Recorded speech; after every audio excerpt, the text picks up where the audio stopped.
बिस्मिल्लाहिर्रहमानिर्रहीम अस्सलाम वालेकुम everyone welcome back to the knowledge constellation.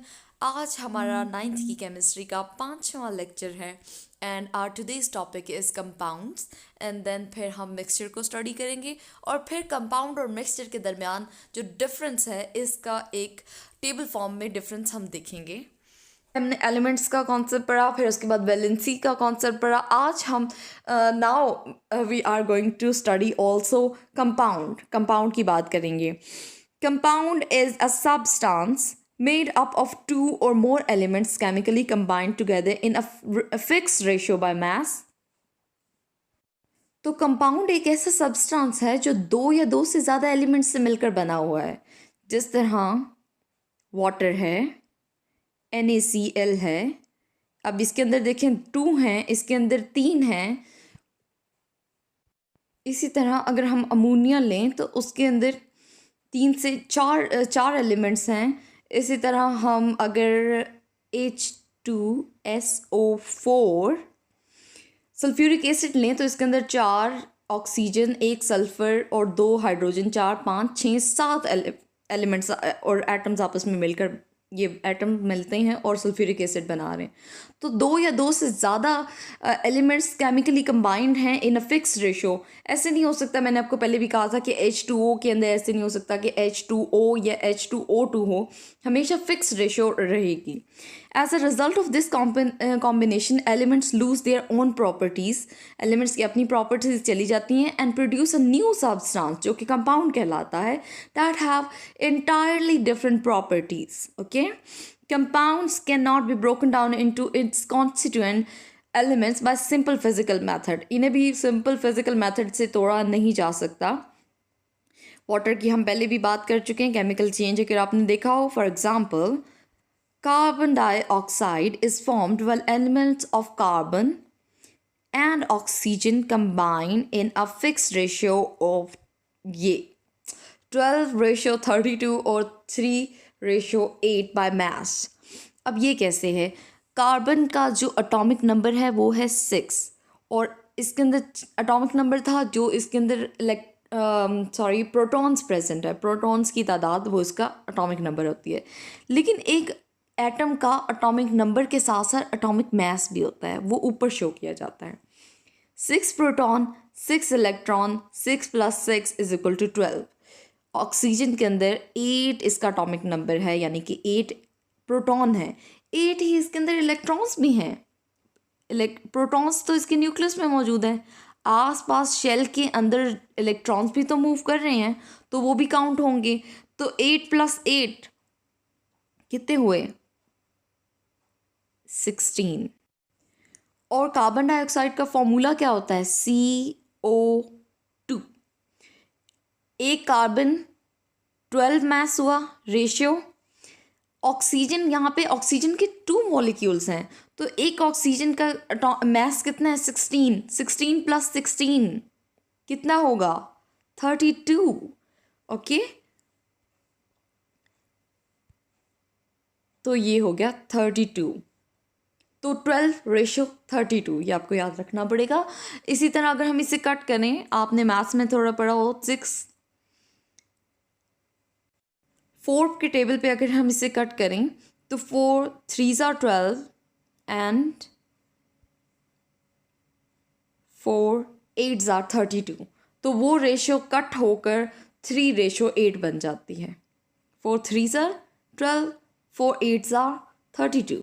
Okay, atomic number के साथ साथ एटॉमिक मास का भी कॉन्सेप्ट आपने अब ले लिया। आई होप इट्स क्लियर, वरना रिवाइंड करके दोबारा देख लीजिए। Okay, similarly water is compound formed by a chemical combination between hydrogen and oxygen, 2 hydrogen 1 oxygen, in a fixed ratio of 1:8। अब इसकी रेशो देखते हैं। हाइड्रोजन का एटॉमिक नंबर भी 1 और एटॉमिक मास भी 1 होता है, क्योंकि इसके अंदर सिर्फ एक प्रोटॉन ही होता है, इलेक्ट्रॉन नहीं होते। और इसी तरह ऑक्सीजन का अभी आप लोगों को बताया, ऑक्सीजन है 8 एटॉमिक नंबर है और एटॉमिक मास 16 है। और वाटर का फॉर्मूला क्या है, H2O। तो अगर मैसेस देखें तो 1 1 + 1 2 रेशियो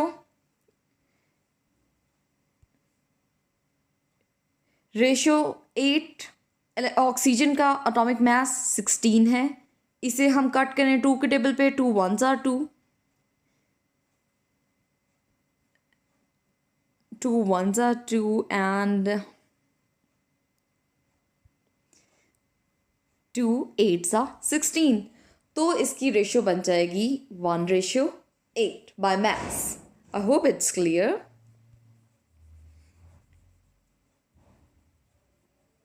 नेक्स्ट,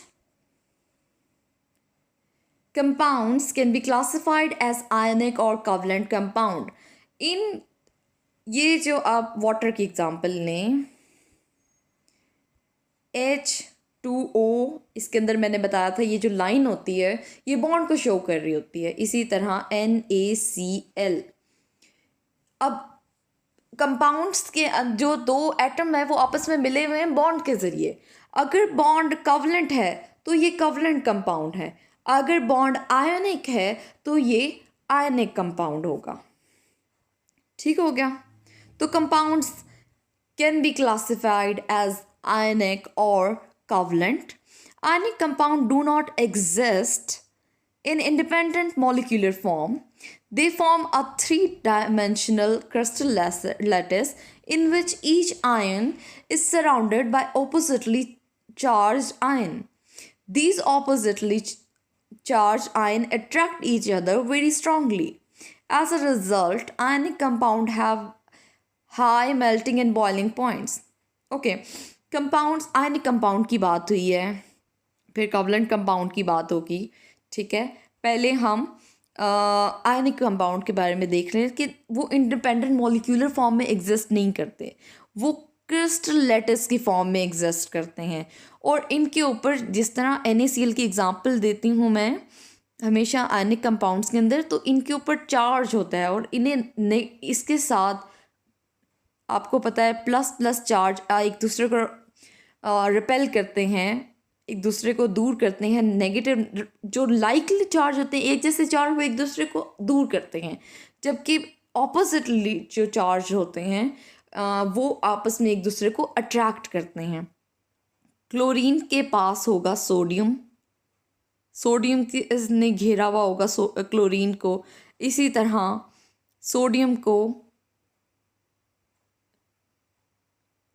क्लोरीन को सोडियम ने घेरा हुआ है और सोडियम को क्लोरीन ने घेरा होगा।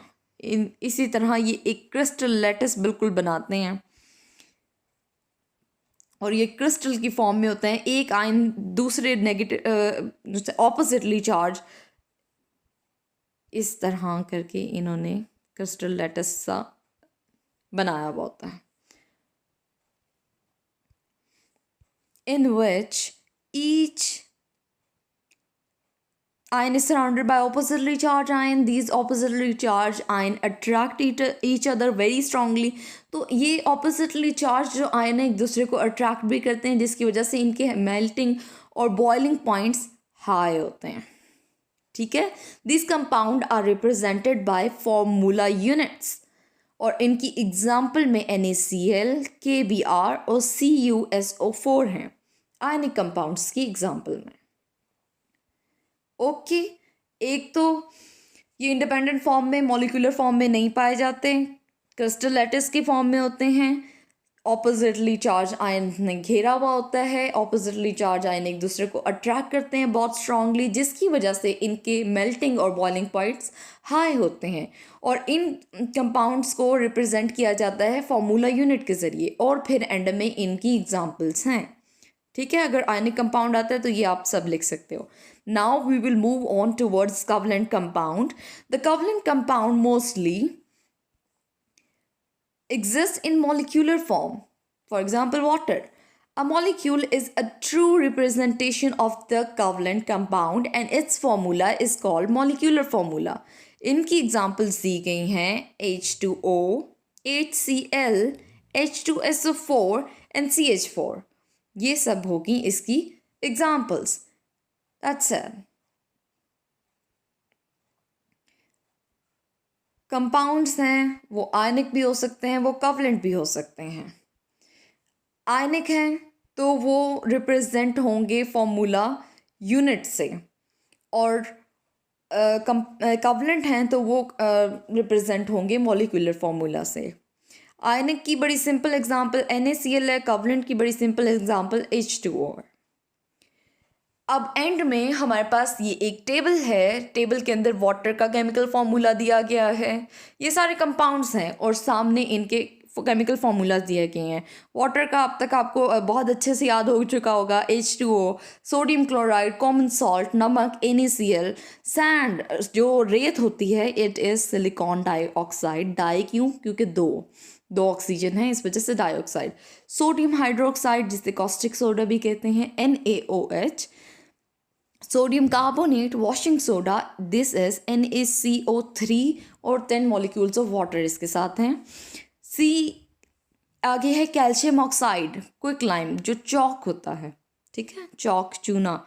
कैल्शियम कार्बोनेट चूने का पत्थर, marble. CaCO3 sugar, table sugar जो आप यूज़ करते हैं, चीनी, उसका फॉर्मूला है C12H22O11।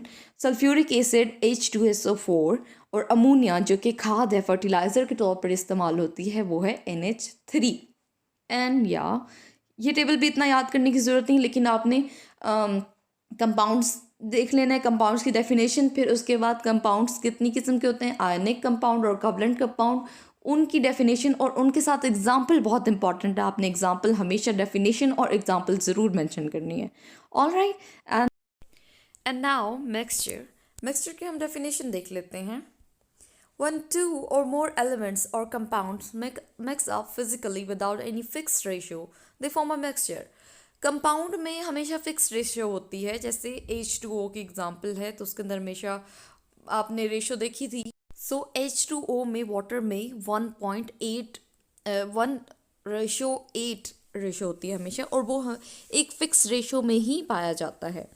लेकिन मिक्सचर में एक मिक्सचर है 2 या 2 से ज़्यादा एलिमेंट्स या कंपाउंड, एलिमेंट्स भी हो सकते हैं और वो कंपाउंड भी हो सकते हैं, और वो फिजिकली मिक्स हुए हुए होते हैं और उन्हें इजीली हम सेपरेट भी कर सकते हैं। ऑन मिक्सिंग अप, नेक्स्ट देखें, on mixing up the components substances retain their own chemical identities and properties. The mixture can be separated, आराम से हम इसे सेपरेट कर सकते हैं into parent component by physical method. Simple physical method से हम इस मिक्सचर के जो कंपोनेंट्स हैं उन्हें हम सेपरेट कर सकते हैं।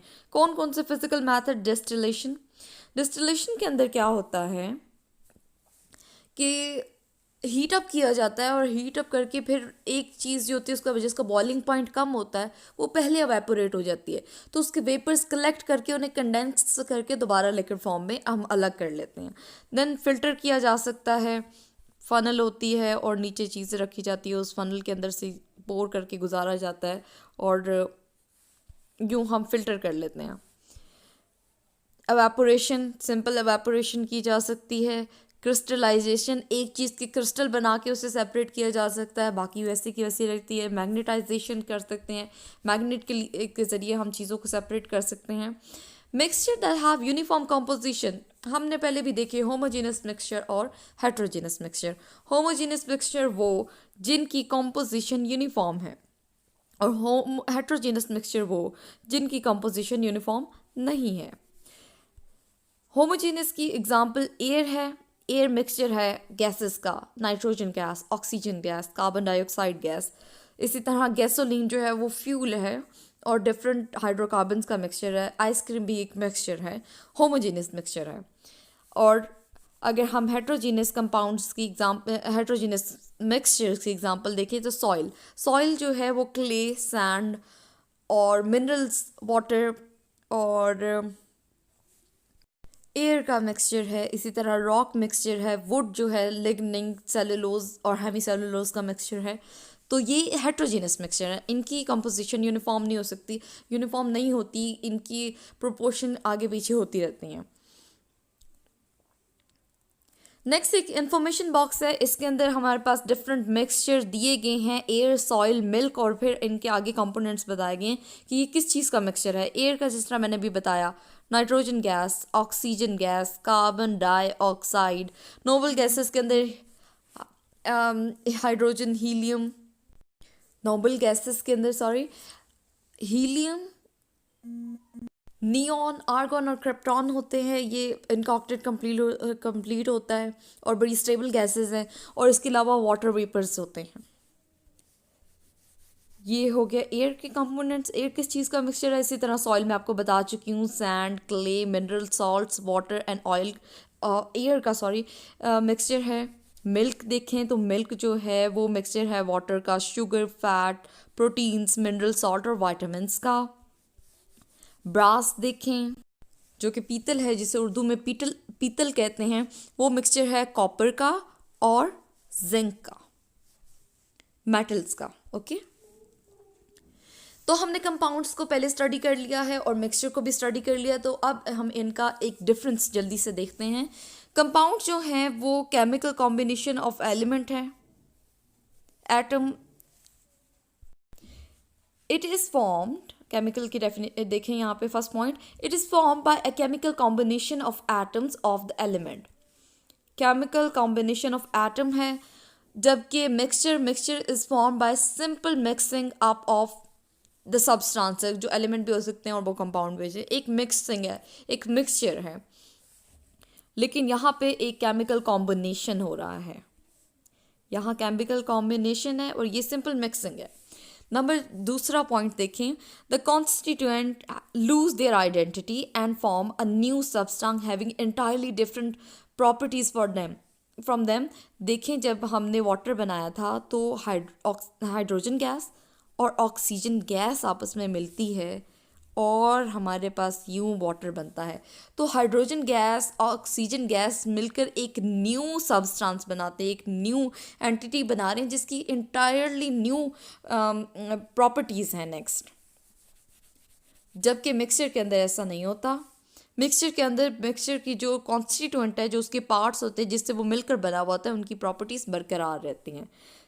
ठीक है, इसमें लूज दियर आइडेंटिटी है, इंटायरली डिफरेंट प्रॉपर्टीज़। जो नेक्स्ट हमारे पास दो चीज़ों के, दो एटम के मिलने से एक न्यू एंटिटी बन रहा है, एक न्यू सब्सटेंस बन रहा है, उसकी इंटायरली डिफरेंट प्रॉपर्टीज़ हैं। तीसरा पॉइंट देखें, compounds have a fixed composition by mass.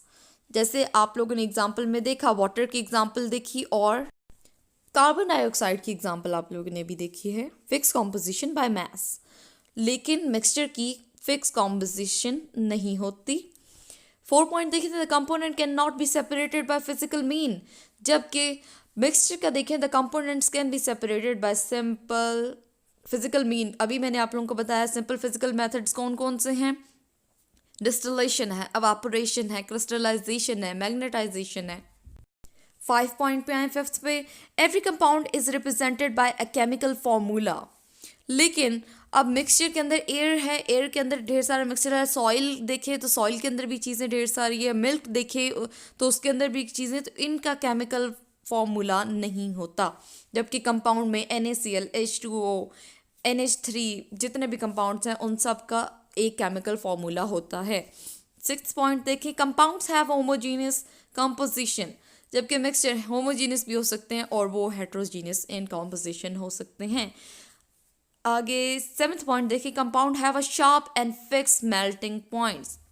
Mixture के अंदर चीज़ें वेरी कर सकती हैं, एक चीज़ ज़्यादा हो सकती है, जिस तरह सॉइल में कहीं वाटर वेपर ज़्यादा हो सकते हैं कि दूसरी जगह से अगर हम सॉइल ले रहे हैं तो वहाँ पे सैंड ज़्यादा हो सकती है। तो इसका से शार्प और फिक्स मेल्टिंग पॉइंट्स नहीं होते। Okay, and don't forget to subscribe to Knowledge Constellation, like and share with your other fellows friends as well. Thank you. Allah Hafiz.